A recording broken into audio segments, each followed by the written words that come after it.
Also, hallo zusammen. Wir sind Sarah und ich bin Lois Caputo. Und wir arbeiten seit 2008 als Queen Caputo. Auf jeden Fall sind wir jetzt hier bei uns im Studio. Das ist die Werkstatt in Altstädte in Zürich.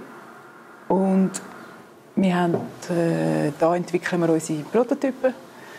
Und nachher arbeiten wir dann für Produktionen eigentlich mit Handwerkerinnen und Handwerkern zusammen. Das machen wir dann nicht mehr da. Ich glaube auch, das ist super, weil man lernt ja vor allem von den Menschen um einen herum.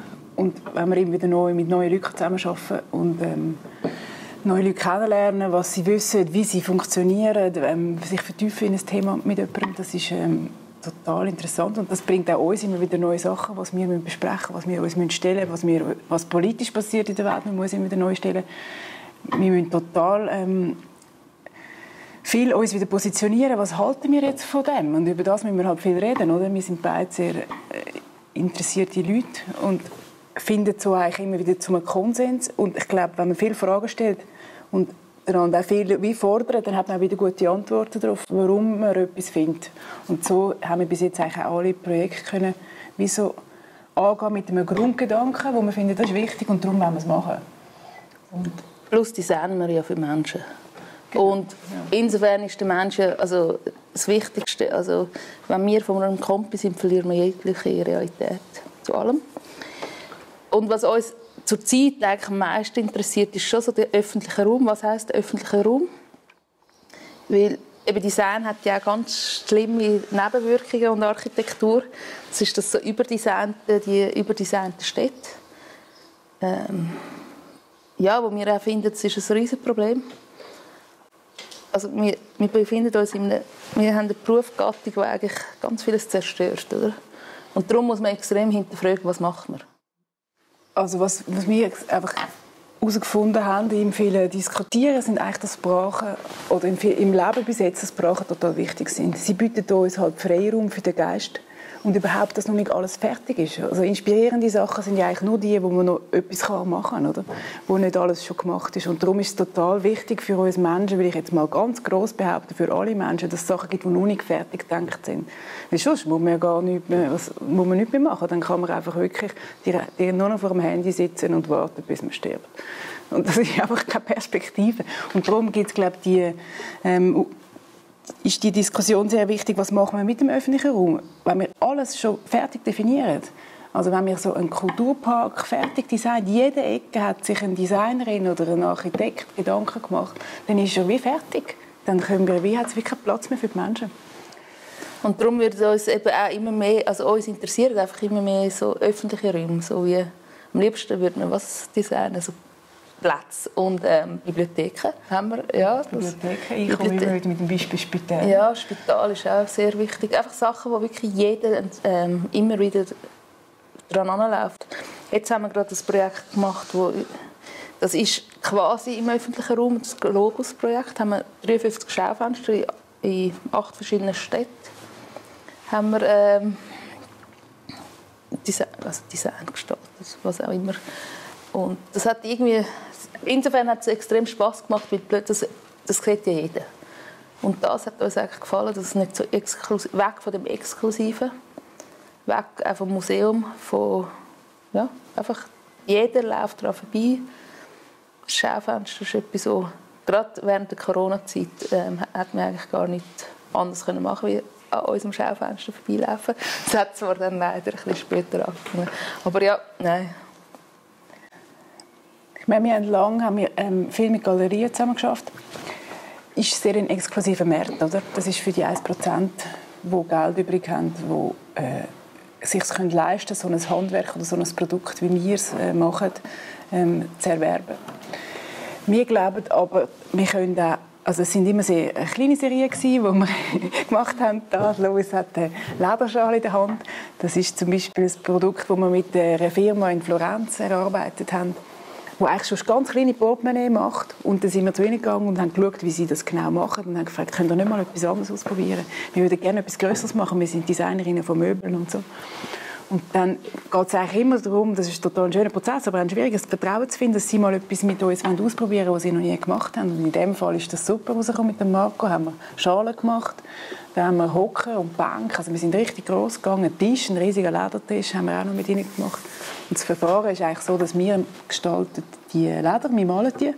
Und dann bringen wir ihnen die Leder und sie verarbeiten es mit ihrem Know-how, wo totale alte Technik ist, die sie aber immer noch weiter pflegen und eben dann auch weiterentwickelt. Und das ist bei dieser Firma jetzt total schön, weil sie bleiben nicht stehen, aber sie vergessen auch nicht all das, was sie noch wissen. Sie wollen nicht nur einfach neue Sachen machen, sondern sie bleiben bei dieser Technik, dass man das Leder einfach formt, ohne Nähen. Also das ist eigentlich alles eine Formtechnik mit verschiedenen... Und das ist ja schon das grosse Glück. Das hat uns natürlich das Galerien ermöglicht uns das. Dass wir wir glauben einfach extrem an das Handwerk und dass man das eigentlich auch ein bisschen retten muss. Und es hat halt seinen Preis, das Handwerk. Und das fasziniert uns eigentlich schon immer wieder. Also eigentlich alle unsere Sachen, da gehen wir gerade da weiter. so. Das sieht man da oben, oder? Ist das noch so? Ja, im Museumshop hat es das. Die sind in Japan produziert. Das Projekt heisst Arita 2016. Das ist zum 400-jährigen Jubiläum von dieser Produktion in Japan. Und das ist ein total schönes Projekt. 16 Leute sind eingeladen worden, Designerinnen und Designer von der ganzen Welt, und können mit einer Firma zusammen etwas erarbeiten. Und wir sind dann auch dort hingegangen und haben einfach mal zugeschaut, was dann eigentlich der Kim-chan und seine Leute machen dort. Und wir haben kein Wort Japanisch können. Er hat nicht so viel Englisch können. Also ich habe recht viel können, oder? Du hast mega gut Japanisch können. Ich habe gar nicht Japanisch können. Dafür Russisch. Egal. Auf jeden Fall haben wir eigentlich einfach geschaut, was er kann und was die anderen Leute können und wie die Schritte genau funktionieren. Und wir sind dann einfach 2 Wochen dort und haben das genau beobachtet alles und dann schon gefragt, kannst du uns etwas zeigen mal und so, und dann mit den Händen und Stimmen und Tönen und Zeichnungen geredet. Und dann sind wir eigentlich so dann zu dieser Produktgruppe gekommen, wo es auch noch Schalen gehören auch noch dazu. Also da muss man sagen, er tut das so airbrushen und so präzise, dass man am Schluss gar nicht merkt, dass ein Mensch dahinter ist. Also das hat uns ja in diesem Projekt noch interessiert, dass wir eigentlich wieder haben wollen, weil uns hat das eigentlich fasziniert, wie viele Schritte braucht es für so eine Vase. Also unglaublich viel. Und dann haben wir aber darum haben wir das dann auch so designt, weil wir wollten wie aufzeigen, dass da ein Mensch dahinter ist. Ich glaube, das ist uns wie noch gelungen. Das ist eine serielle Produktion, oder? Das ist wirklich Massenproduktion auf sehr hohem Level. Aber dass man einfach wieder merkt, das kann, glaube ich, wirklich jetzt keine Maschine machen, oder? Genau, weil wenn man dann genau schaut, sieht man natürlich schon, dass so sprayen, dass das nicht ganz gerade ist, oder? Und dass jede Vase ist dann ein bisschen anders vom Verlauf her, in dieser Schattierung, die er da sprayt. Nein, das Unterrichten, was wichtig ist bei uns dort, so grundsätzlich, weil es ist ja alles auf dem Kapitalismus aufgebaut.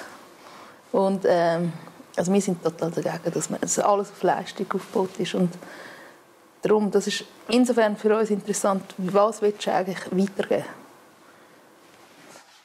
Und dort probieren wir halt auch ein Projekt so machen, wo wirklich ein bisschen mehr auf was sind die Werte eingehen. Also zum Beispiel, wir haben 2018 sind wir von Delphi nach Athen gelaufen.